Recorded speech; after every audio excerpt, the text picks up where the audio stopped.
My name's Will DeFries, and this is the Sunday Scaries podcast, your cure for the Sunday blues.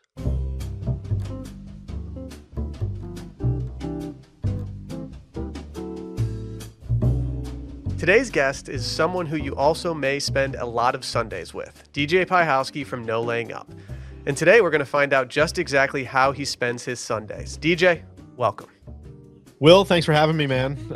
Excited to talk about Sundays. We just got through a big one. Had a major championship this week, so it's very topical, ready to go. And there's no anxiety like being on television in front of a lot of people anxiety, I'm sure. So I'm sure you had a little spike there for your weekend, even though it wasn't on the Sunday.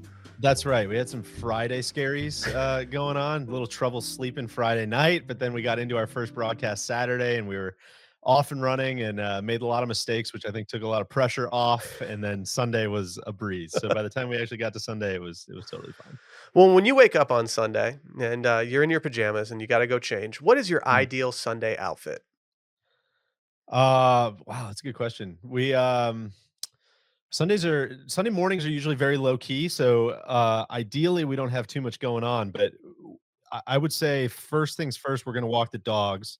So I'm probably going to go with just some comfy pants. I have a couple pairs of, no free ads, but just because I really enjoy them. I got some pants from the homies at Marine Layer. Hmm. Make a very nice, comfy kind of elastic waisted chino type of thing. So I like to throw those pants on first things first, ready for anything. And then I live up in Milwaukee, so mornings are usually nice and crisp. So we'll throw on, a hoodie or a flannel, something like that. If any Sunday we can really start layering up is a pretty good Sunday. You're ready for anything. So that's a long-winded answer of, That's no, that flannel sounds and extremely pants. cozy. I like when someone actually gives the brand name and they're not afraid to, because I think Yeah, it's necessary sometimes to know that when you're walking by a marine layer, it's like, oh wait, that's what DJ's sitting in right now at his I place. think so. Yeah, I think that's right. Do you drink coffee? Yes, How do you take your absolutely. coffee? Black, right to the face. I went through a phase recently where I was cutting caffeine out for a while. I was having a little trouble sleeping in the evening, and one of my friends got in my ear about, the half life, the quarter life of caffeine, how long it stays in your system, how it affects your sleep, how it affects anxiety, how it affects all these things. And I was like, you know what? I'm gonna take that to heart. I'm gonna go a month. Went cold turkey, no caffeine. And honestly slept a lot better. I gotta say, might have been a total placebo situation, but um, I was really I got really deep into like the decaf Americano scene because I absolutely love the meditative practice of making and going walking to get coffee more than I probably need the actual caffeine. So that was kind of an eye opener. But typically just a black coffee as hot as you can make it right to the face in the morning is great. That's totally understandable. I went through a little stage of trying to cut out coffee as well at one point and just got hooked on tea for a little bit. And then when I made the pivot back to coffee, I realized how little I could handle the caffeine at that point. Yes. It was Yeah. very difficult. I considered becoming a tea guy, but I didn't know if that was really gonna jive with my personality. How did you find it? Did it stick? Well, it was hard to say how it affected my personality because I did this all during lockdown, which meant that I wasn't Mm. interacting with anybody. And I think if anything, it just made me into more of a loaf around the place. You could either kind of become a tea guy or sourdough bread guy. It's up Exactly. And up to I you. I chose the Choose tea. your choose your fighter. uh, let's just hypothetically say that the night before you might have had a couple drinks and maybe you had too Mm, many drinks and you're a little hungover the next day. What is your yeah. go-to hangover cure? And I'm talking about both food and a possible drink if you want to have some liquid in front of you at the table. Oh, man, good question there too. No substitute for and I get such bad, like, anxiety when I drink too much.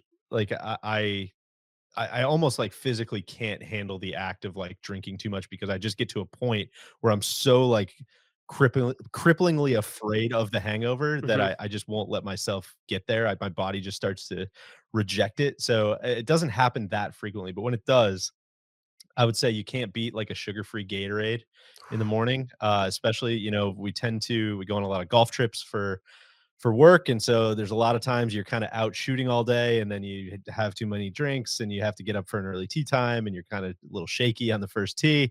Anytime you can catch, like, a purple G2 Gatorade is usually a pretty good one, maybe a Cliff Bar. But if it's an ordinary Sunday, we love to go to there's a place in Milwaukee here called Comet Cafe that has just it's very diner kind of pull up a seat at the counter type of place, and they have a rocket platter that is eggs, bacon, pancakes, toast. That's just, I mean, it's old favorites, but that's gonna get you right pretty good, Uh, pretty quick. I think I would drive with that. Anytime someone says purple Gatorade on the podcast, my eyes light up a little bit. You've actually given me some anxiety as of late on the financial front because I found myself spending more and more Sundays heading to a record store to go pick up some vinyls. And so I would be remiss if I didn't ask you, what album are you most likely to be spinning on a lazy Sunday? And do you have any recent album purchases that you would think would fit well for a lazy Sunday afternoon? I'm so glad you asked because we were talking about kind of the gift and the curse of the app and website database Discogs, which is basically like a big it's just kind of a big like user managed database of like basically every record that's ever made. And so they do a really good job of not only saying like, "Hey, here's Led Zeppelin 2 and here's Led Zeppelin 3." It's more like, "Here's Led Zeppelin 2, like the 1976 Jacksonville, Illinois pressing on Atlantic Records. And here's, the Japanese pressing that came out in 1986, and here's why they're different." And all of these things that are so punchable to the outside person, but just like so fun to actually like get in and learn the minutia of. And so it kind of sounds like maybe if I'm tracking, that's a little bit the path that you're going down right now. Yeah, yeah. I mean, yesterday I was sitting in the parking lot, like scanning the barcodes and then Yeah. confirming. Like, I didn't even get out of the parking lot before I got in my car and just started like doing it because I was like, I don't feel like doing this at home, so I'm just gonna do it now and get excited. Well, and you don't want to feel like a scumbag doing it like in the aisles when the clerks are watching you. And you're like, "What are you? You're charging me like, $32 for this Taking Back Sunday album." Like, Hmm. I don't know, man. Hmm. This is only worth 26 on Discogs. So yeah, you don't want to be that guy, but you got to kind of do a lot of research beforehand. But anyways, all of that is to say, they also have a wish list section, and one of the records that I've had on my wish list forever is kind of like the original pressing of the Mac Miller record "Swimming," which makes it really, really fun when you go into a record store. If you have a little bit of like an organized chase list, right? Like that you can go right to the hip hop section, right to the M section, and you can look for it. And it's like, okay, cool. For the 78th time in a row, they don't have it. Let's move on and see what else we can find. And on Record Store Day this year, I actually finally found it at Bullseye Records here in Milwaukee, and so was able to snatch one of those up. And that's a pretty good Sunday morning record, if I'm being honest. I'm a fan of this. Yeah, I also had some success on Record Store Day this year. I had maybe too much success this year, and it was a realization that this hobby can get out of control very quickly. Yeah. But I have made it in the Sunday routine ever since getting my turntable to make sure to go and do it. And yeah, the Discogs thing, the wish list, I've just been putting anything and everything in there that I can possibly put in, they're all pretty much like records that I can try to relax to at the very least.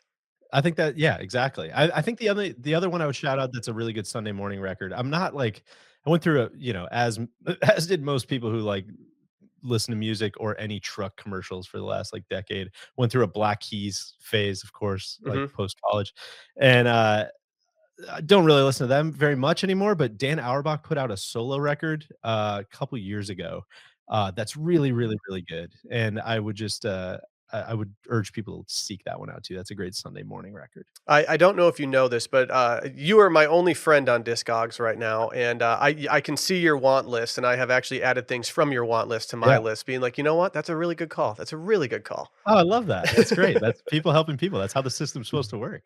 Let's say that there's no golf on that day. Let's say it's just a normal, regular Which Sunday. There's which nothing never on the happens, television. but Yeah, but we can at least dream. yeah.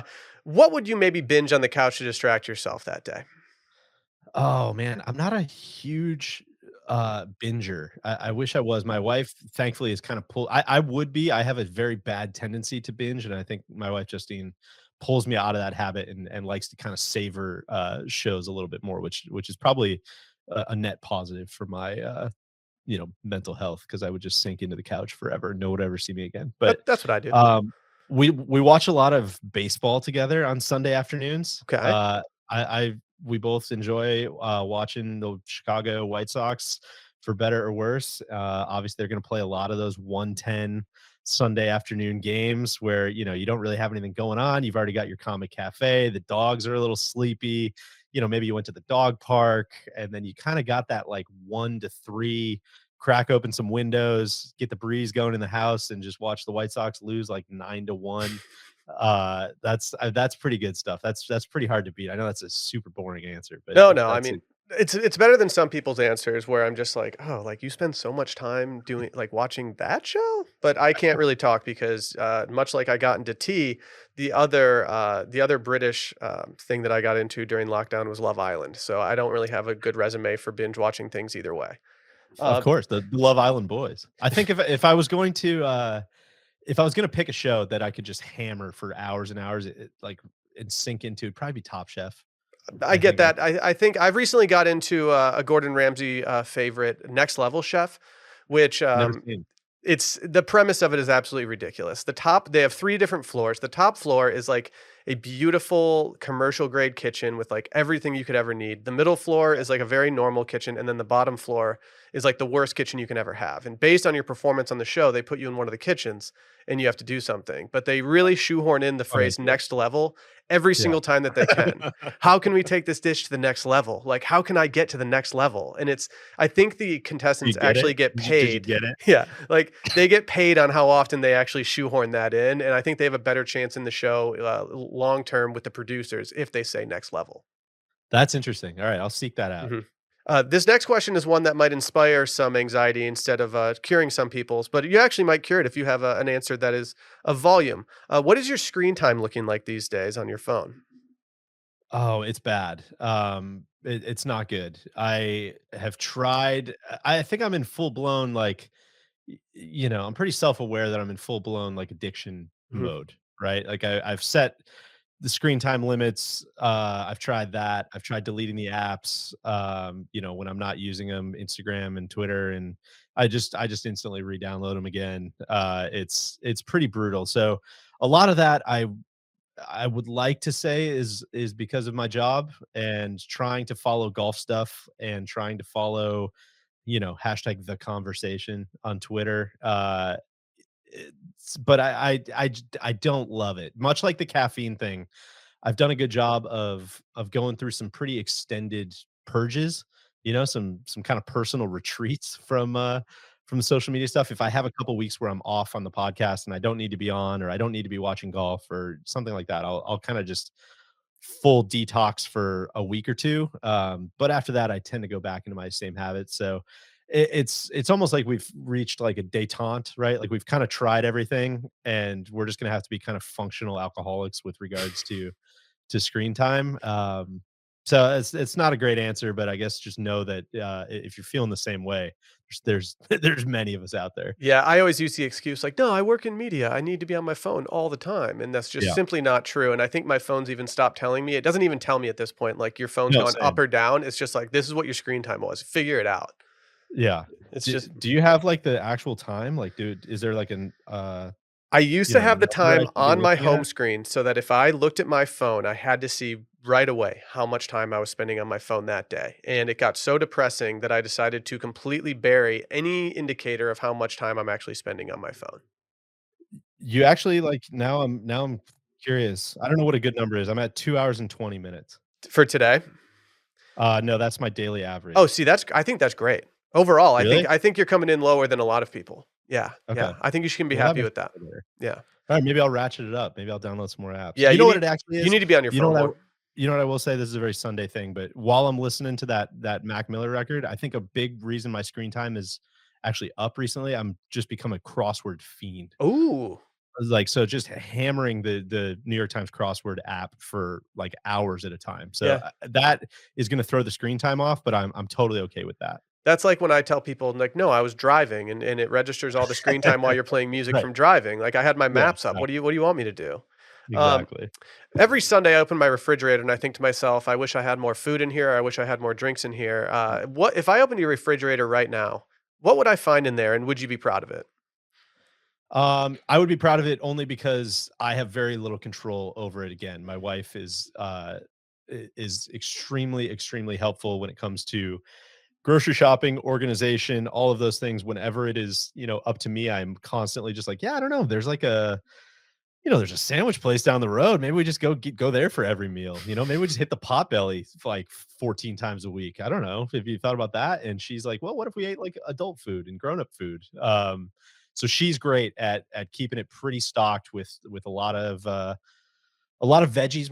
We don't need a ton of fruits, but a lot of veggies, a lot of like I have a lot of like granola and almond milk for breakfast. So there's usually, that can get embarrassing. There's usually some old almond milks in there. Maybe we're not great at managing leftovers. I think if we're going to look for some nits to pick, there's probably some pretty gnarly stuff in there that neither of us really want to think about until someone kind of loses the game of chicken and has to clean it out. But I all credit to Justine that you could come over anytime, pop that thing open and take a look, man. Yeah, that's kind of how I operate these days. If there's really healthy or good food, or at least food with actual, value, Yeah. actual nutritional value, that means that somebody else went grocery shopping and not me. Yes. That's Uh, exactly and our final question today: what is your ideal Sunday? right. My ideal Sunday. So I would say a lot of what I said already. I mean, I love getting up and walking the dogs. We live pretty close to the lake here in Milwaukee, so getting up and walking the dogs around, around the lake and seeing what's going on, saying hey to the neighbors. I love all that kind of neighborly type of stuff. I love going to the Comic Cafe for breakfast, having one of those aforementioned rocket platters, I think is great. I love putting the headphones in, listening to a podcast, maybe doing some work around the house. I think that's always a thrill. Hmm. Hmm. You're going to start to pick up on the theme that we do not have kids as I'm describing this day. Uh, we, after that, we're going to sit down. We're going to watch that baseball game. Maybe the White Sox even get a W. That would be a thrill. And then I think maybe we're ducking out. I love, my wife's been trying to play a little more golf lately. We have a Love little that. pitch and putt golf course that we can walk to from our house. I love getting out there with her, maybe smuggling in some cold beers would be a thrill. Playing an 18-hole match with her out at the pitch and putt would be great. And then of course, we're hitting the Potbelly for dinner, that. And then I would say you cap it off with Succession and Barry, really, if we're talking ideal Sunday nights. And unfortunately, for the rest of time, there's only one of those possible left in my lifetime. So I don't know when this is going to air, but obviously, we've got just the finale left. So Yeah, I'm gonna be, this will be airing I'm the gonna, day of the Succession finale, and so that it'll be a tough time for a lot of us out there. I've retired from Barry as it was making me too anxious because yeah. I wasn't expecting the route that it was going to go, and so I've gotten out of the Barry game. Let me Um, tell you, based on this season, not a spoiler, but you made the right call. yeah, yeah, It's I've under heard a it's a great million. season, but it doesn't sound like my anxiety would have gone down after this Yeah, season. So definitely not. I think I'm good. Well, DJ, thank you so much for stopping in and explaining how you spend your Sundays. If the people at home want to go follow you, how can they do that? Yeah, sure. Twitter is DJ Pie. Instagram is D Piehowski, Piehowski. And I would also encourage you to follow me and my colleagues over at No Laying Up if you have any kind of golf inclination. We try to cover that sport as best we can. Oh, and I think you guys do a very good job. If you're at home right now and you like what you heard today, make sure to subscribe, review, or tell a friend in need about the podcast. By subscribing, you guarantee that each and every episode gets delivered directly to your phone every Sunday morning.